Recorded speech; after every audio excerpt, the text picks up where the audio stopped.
하시고요. 안녕하세요. 저는 서울 아산병원에 근무하는 가정의학과 전문의 전성훈이라고 합니다. 오늘 제가 말씀드리려고 하는 건 만성 콩팥병의 예방과 관리입니다. 많지는 않지만 최근에는 그 신장이 나빠진다거나 뭐 건강검진에서 크레아틴이나 소변 검사 이상이 생겼을 때 만성 콩팥병으로 넘어가지 않는지 걱정하시는 경우가 많이 있어서 어떤 경우에 넘어갈 수 있고 그다음에 설사 생기면 어떻게 관리해야 되는지에 대해서 말씀드리려고 합니다. 먼저 혈류에 대해서 말씀드리는데 혈류라고 생각하면 그냥 소변 색깔이 빨갛게 나올 거라고 생각하는데 실제로는 그렇지는 않거든요.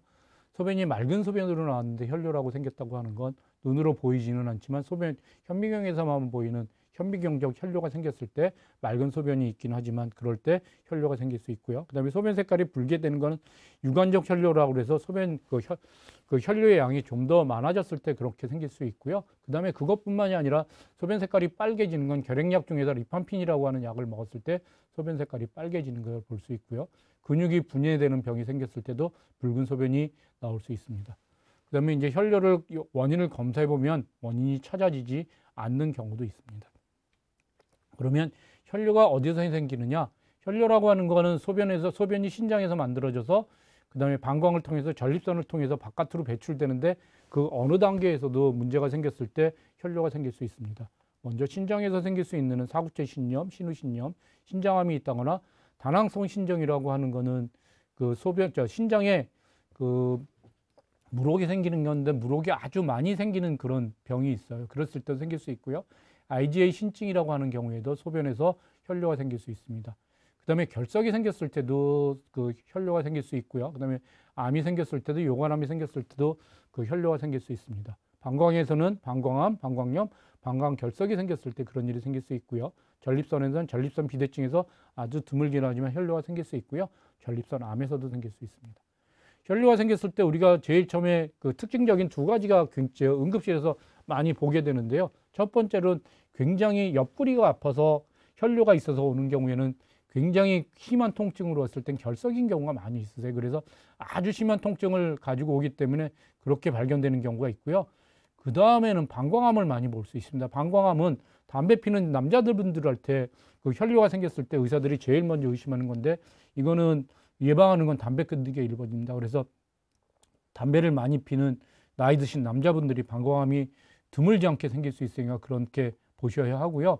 그 다음에 혈류의 원인을 검사하기 위해선 지금 말씀드렸던 대로 신장, 요관, 방광, 전립선을 다 검사해 봐야 되는데 기본적으로 피 검사하고 소변 검사를 통해서 어디서 생기는지 일단 예상할 수 있고요. 그 다음에 신장 검사하는 거는 신장 초음파 검사나 신장 조직 검사나 이런 걸 할 수 있고요. 그 다음에 요로결석이나 이런 검사는 복부 CT 같은 걸 통해서 돌이 어디에 들었는지 확인해 볼 수 있습니다. 방광을 검사하는 방법은 방광 내시경을 통해서 방광에 암이 있는지 결석이 있는지 이런 것들을 검사해 볼 수 있고요.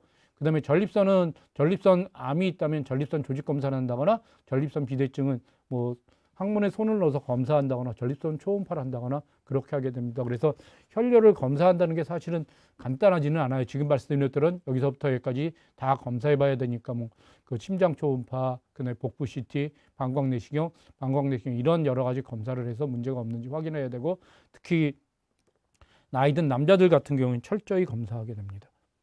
그다음에 이제 단백뇨라고 하는 게 생길 수 있는데 단백뇨라고 하는 건 우리 몸속에서 단백질이 꼭 필요하기 때문에 신장에서 단백뇨를 소변으로 내보내지 않고 우리 몸속에서 다 흡수하게 되거든요. 우리 몸속에서 다 사용하게 되는데 그렇다고 단백뇨가 보인다고 해서 다 문제가 되는 건 아니고요. 기립성 단백뇨나 일시적인 단백뇨는 한번 생겼다거나 그 오래 서 있다거나 운동을 많이 한 경우에 단백뇨가 생기기도 하는데 검사를 다시 해보면 단백뇨가 보이지 않은 경우가 많이 있어요. 여러분들 이게 그 단백뇨를 걱정돼서 제일 많이 오는 거가 소변에서 거품이 생긴다고 이게 문제가 되지 않는지 당뇨나 아니면 단백뇨가 아닌지 걱정돼서 많이 찾으시는데요. 그 거품이 생긴다고 하는 것 자체만 가지고 단백뇨를 진단하실 수는 없습니다. 소변 검사에서 소변에서 단백질이 보이는지 안 보이는지 검사해야만 확인할 수 있고요. 그다음에 이제 이렇게 되는 경우 문제 없겠고 지속적인 단백뇨는 검사할 때마다 단백질이 보이는 건데 소변에서 아까 말씀드렸던 대로 단백질이 우리 몸속에서 꼭 필요한 거기 때문에 단백질이 배출되지 않도록 미리 막아주거든요. 그래서 이런 게 문제가 생겼을 때 생기는 신중훈이라고 하는 것은 소변에서 단백질이 굉장히 많이 빠져나가기 때문에 단백질이 그 신장에서 많이 빠져나가 있기 때문에 보일 수 있는 거고요. IgA 신증도 마찬가지입니다. 그 다음에 우리 몸속에서 단백질을 너무 많이 생겼을 때도 소변에서 단백질이 보이거든요. 그 다발성 골수종이라고 그 혈액 질환의 일종, 혈액암의 일종 이런 경우에도 소변에서 단백질이 많이 보였을 때 이거를 그 검사를 해서 진단되기도 합니다. 그래서 단백뇨라고 해서 문제가 되는 경우도 있고 문제가 되지 않는 경우도 있습니다. 그 다음에 또 한 가지 말씀드릴 수 있는 건 미세단백뇨라고 하는 건데 미세단백뇨가 당뇨경색 신증 초기에 발견될 수 있습니다. 이게 계속 진행될 가능성이 있기 때문에 미세단백뇨를 그 당뇨병이 있으신 분들은 생기는지 안 생기는지 문제를 보기 위해서 1년에 한 번 정도는 미세단백뇨 검사를 시행하게 됩니다. 그 다음에 이제 이런 게 생겼을 때 그 진단하는 방법은 뭐냐면 소변검사, 혈액검사, 신장 조직검사 같은 걸 하게 되고요. 그 다음에 이제 필요한 경우에는 그 단백뇨를 떨어뜨리는 그런 작용을 하는 약물이 있기 때문에 그런 약물 치료를 하기도 합니다. 그게 되게 혈압약 중에서 사용할 수 있는 약물이 있으니까 그런 약물을 치료하기도 합니다. 그 다음에 이제 만성 콩팥병에 대해서 말씀드리면 콩팥의 기능이 뭐냐면 우리 몸속에서 노폐물을 제거하는 기능을 가지고 있기 때문에 콩팥의 기능이 떨어지면 노폐물이 우리 몸속에서 쌓이면서 거기서 문제가 생길 수 있습니다. 그 다음에 수분을 배출하는 능력이 있고 수분하고 전해질의 균형을 맞춰주는데 이게 수분하고 전해질 균형이 잘 맞지 않게 되면 뭐 여러 가지 문제가 생겨서 거기에 따라 조절하는데 특히 칼륨, 칼슘, 그 다음에 인 이런 것들이 소변에서 관리해주는 그 전해질인데 거기에 문제가 생겨서 여러 가지 증상이 생길 수 있습니다. 에리스로포이에틴이라고 하는 조혈 호르몬이 콩팥에서 분비되기 때문에 콩팥의 기능이 떨어지면 비전이 생길 수도 있습니다. 다시 한번 말씀드리면 콩팥에서는 필요한 물질은 배출시키지 않는데 단백질, 적혈구 이런 것들은 우리 몸속에서 필요한 물질이기 때문에 잘 보이지 않지만 이런 것들이 나타나게 되면 단백뇨, 혈뇨로 나타날 수 있습니다. 그래서 만성 콩팥병이라고 하는 건 뭐냐면 소변에서 단백뇨나 혈뇨가 보이는데 혈뇨가 뭐 방광이 이런 데 문제가 생기는 게 아니라 신장에서 문제가 생기는 혈뇨가 생겼을 때 그 다음에 혈액 검사에서 콩팥 기능이 감소하는데 이건 되게 크레아틴이라는 게 올라가는 걸로 나타날 수 있고요. 사구체 여과율이 감소하는 걸로 볼 수 있습니다. 그다음에 초음파 CT 검사에서 콩팥 이상 소견이 보이는데 제일 처음에 많이 보이는 건 신장이 작아진 경우입니다. 그다음에 다낭신이라는 걸 다시 한번 설명드리면 저건 어떤 병이냐면 그 유전병이에요. 그 우성으로 상염색체 우성으로 이게 그 유전이 되기 때문에 만약에 이거 있는 집안에서는 우성으로 염색되기 때문에 그 집안에 있는 사람들이 많이 그 발병할 수 있어요. 그 다음에 그 소변, 신장에서 물혹이 생기는 건데 물혹이 점점 커지는 겁니다. 그래서 신장 전체가 물혹으로 채워져서 결국에는 신장이 아주 커져서 신장의 기능을 못하게 되는 거고요. 그래서 그 다낭신이라고 하는 거는 진행되는 사람도 있고 진행되지 않는 사람도 있긴 하지만 그게 되게 가족력이 있는 거기 때문에 부모주나 이런 쪽에서 다낭신이 있었다면 아이들이나 이런 쪽에서는 우성으로 그 유전되는 거기 때문에 꼭 검사해 보기를 권유해 드리고 있습니다. 그 다음에 지금 만성 콩팥병이 왜 생기느냐를 알아보면 과거에는 사구체 질환이라고 해서 사구체 신염이 많이 생겼었는데 현재는 당뇨병이 제일 큰 원인입니다. 당뇨병이 우리가 그 투석하는 지금 원인을 보면 되게 조금 진행되면 만성 콩팥병이 투석으로 그 치료를 하게 되는데 지금 투석하는 사람들의 많은 사람들이 당뇨병증 신증에서 당뇨병 그 신증전 말기로 넘어가서 지금 투석을 하고 있는데 이게 지금 당뇨병이 조절이 잘 안 되는 면도 있겠지만 두 번째로는 우리가 평균 수명이 늘어나면서 지금 그 좀 더 연령이 많아지면서 당뇨병을 오래 가지고 계시면 그 신증이 많이 생길 수 있어요. 그래서 당뇨병, 고혈압이 현재로서는 제일 원인이 많고 당뇨병의 원인이 제일 많고 그다음에 사구체 질환, 그다음에 고혈압이 조절이 안 돼서 생기는 경우가 아주 드물고 있습니다. 여러 번 말씀드렸지만 다낭성 신정이나 유전병이 있을 때도 만성 콩팥병으로 넘어갈 수 있고요. 그다음에 요로가 폐쇄됐을 때도 드물긴 하지만 나타날 수 있는데 신장 요로결석이 생겼을 때 전립선 비대증이 생겼을 때 드물게 생길 수 있고요. 그다음에 콩팥에 나쁜 약물을 사용했을 때도 문제가 생기기도 하는데 우리가 진통소염제가 여기 제일 앞에 써 있는데 이건 뭐냐면 우리가 사용하게 되는 관절염이 있거나 아니면 이런 경우에는 진통소염제를 먹어야 되는 경우가 많이 생기거든요. 근데 진통소염제를 계속 먹으면 문제가 없으면 좋겠는데 지금 말씀드렸던 것처럼 양이 많다거나 오랫동안 먹게 되면 콩팥이 나빠질 수도 있기 때문에 가능하면 적게 안 먹을 수 있도록 노력하셔야 합니다. 그 다음에 콩팥에 나쁜 항생제나 항암제를 많이 사용했을 때도 그다음에 이게 원인이 돼서 만성 콩팥병으로 넘어가실 수도 있습니다. 그다음에 증상은 뭐냐면 제일 처음에는 증상이 없는 경우가 많이 있어요. 내가 건강검진을 했더니 크레아틴이 조금 높아졌습니다. 그래서 어떻게 해야 됩니까? 그다음에 소변검사를 했더니 단백뇨가 뭐 2 포지티브가 나왔으면 어떻게 해야 됩니까? 이럴 때는 관리를 잘 하면 되겠지만 그다음에 그것이 지나갔을 때 조금 지나면 생길 수 있는 게 붓는 게 제일 많으세요. 손발이 붓거나 붓는 게 제일 많고 그다음에 고혈압, 심부전이 나타날 수 있어요. 붓는 거에서 말씀드린다면 눈두덩이가 붓는 게 나타날 수 있고요. 그다음에 그 신발 신었을 때, 양말 신었을 때 서서 그 활동했을 때 양말 자국이 심하게 나타나면서 안 없어지는 이런 일이 생겼을 때 부종이라고 진단할 수 있어요.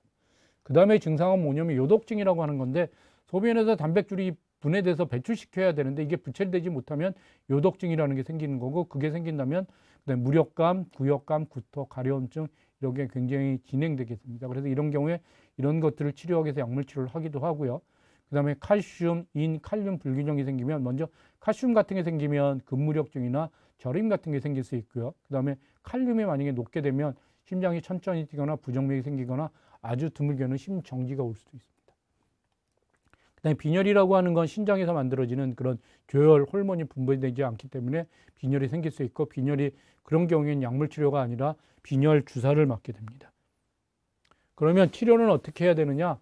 약물 치료는 우리가 의사들한테 맡겨야 되겠지만 제일 중요한 거는 저염, 우리들이 할 수 있는 걸 환자 입장에서 할 수 있는 건 뭐냐면 1번이 저염식입니다.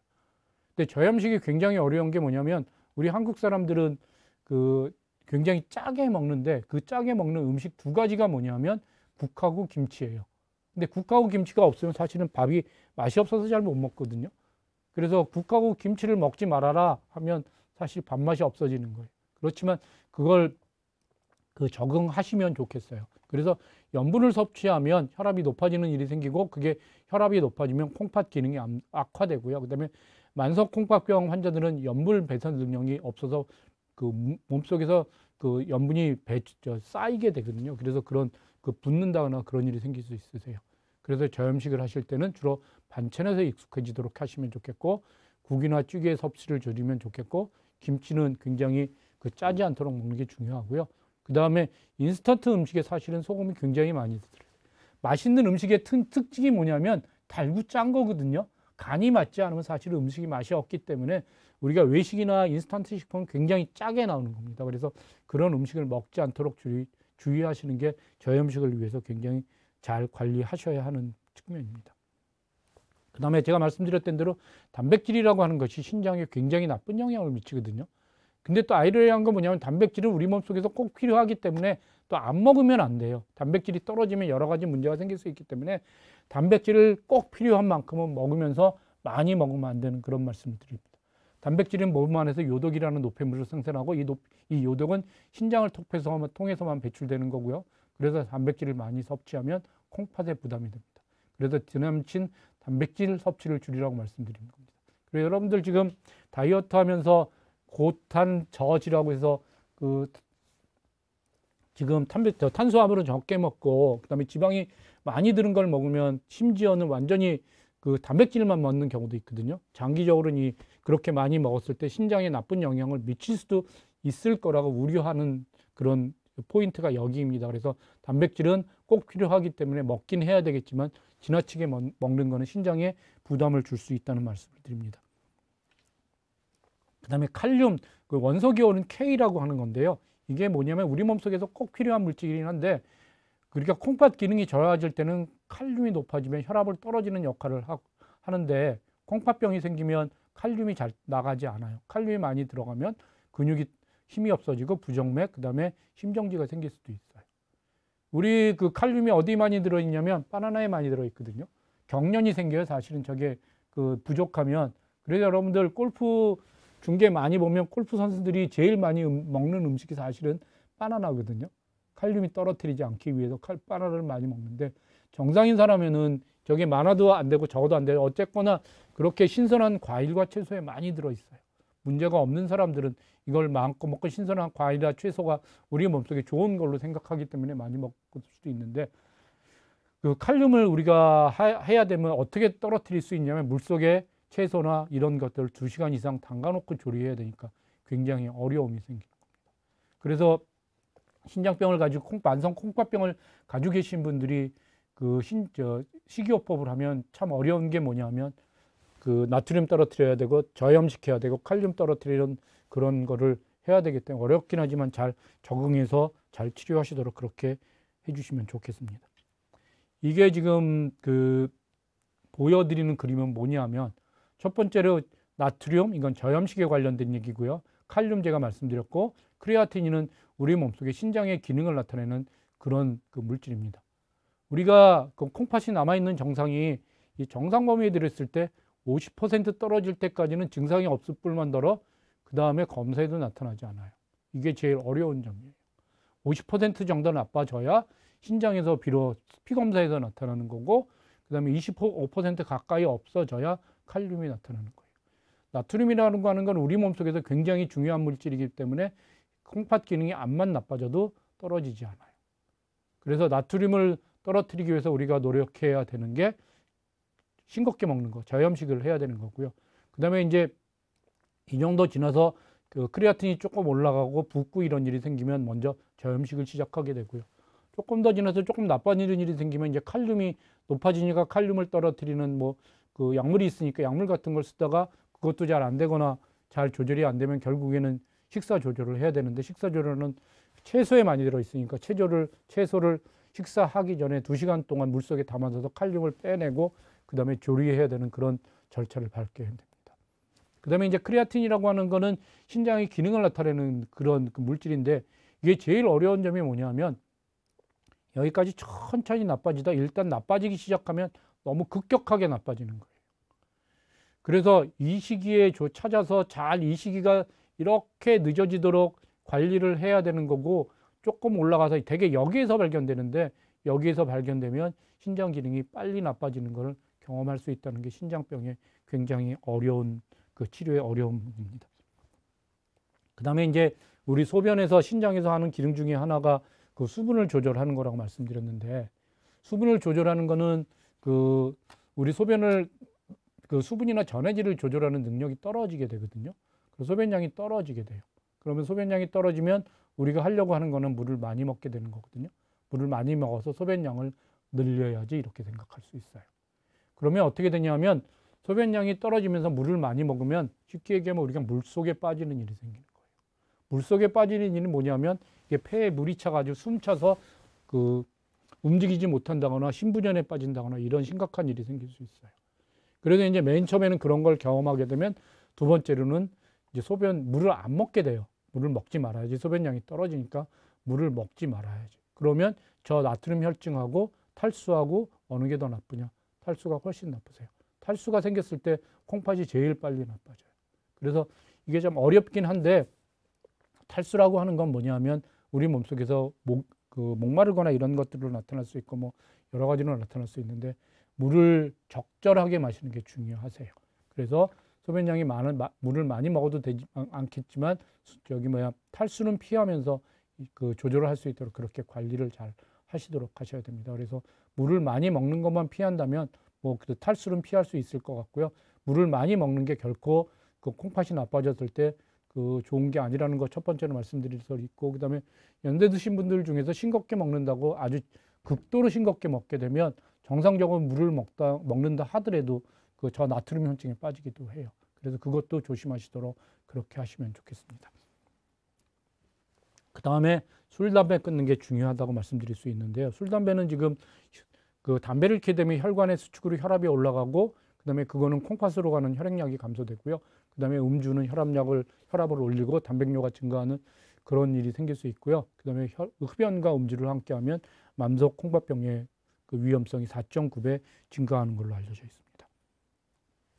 그 다음에 이제 체중을 줄이는 게 도움이 되실 수 있으세요. 콩팥병이 문제가 생기면 제일 많이 의사들이 권유하는 게 체중을 좀 줄여주십시오. 체중을 줄이면 도움이 될 수 있습니다. 이렇게 말씀드렸는데, 체중이 많이 생기는 비만 환자는 당뇨병이나 고혈압의 위험성이 증가되고요. 그 다음에 비만은 콩팥 주변에 지방이 쌓여서 악영향을 미칠 수 있고 단백뇨와도 연관이 있으세요. 우리가 비만하신 분들이 콩팥병이 생길 때 체중을 줄이면 첫 번째로 그 크레아틴이라고 하는 건 단백질이 분해되면서 올라가는 그런 수치이기 때문에 우리 몸속에 있는 근육량이 좀 줄어들게 되면 그것 때문에도 우리 그 신장의 부담이 감소돼서 단백뇨도 감소되고 크레아틴도 떨어지기 때문에 신장병이 만약에 발견됐다고 하면 제일 먼저 해야 될 일이 체중을 적정 체중으로 유지하는 게 제일 중요하고 그 자체만으로도 치료를 하실 수 있다고 말씀드릴 수 있습니다. 그럼 치료하는 게 뭐냐? 굉장히 어려워요. 여러 가지를 다 해야 되니까 먼저 고혈압하고 당뇨병 치료를 철저히 하는 게 1번이고요. 그 다음에 칼슘, 나트륨, 칼륨, 이런 것들이 다 불균형이 됐을 때 그거를 맞출 수 있도록 여러 가지 약을 드리고요. 그 다음에 산증이 생기는 거라든지 뭐 그런 거에 대해서 아주 많은 약이 처방될 수 있고요.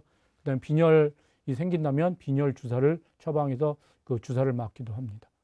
그 다음에 그것이 좀 더 진행된다면 복막투석, 혈액투석이 하기도 하고요.